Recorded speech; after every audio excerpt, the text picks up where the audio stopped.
Твоего, молюсь и помилуй, прости мне согрешения вольные и невольные. Я же словом, делом, ведением, невинен, сводом не сужденно причаститься, причистых таинств, во причастию подходит тех, кто постился, молился и брал благословение у священника. Причащается. Откроем.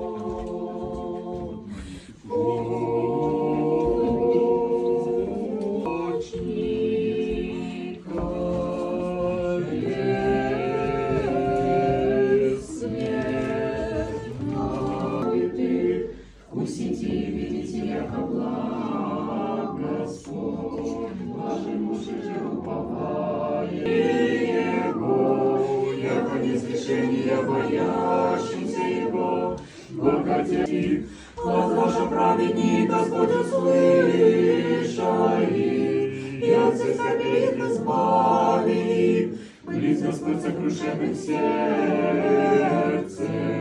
и смиренные дух, хранит я Господь, хранит Господь всех кости, ни едино от них сокрушит.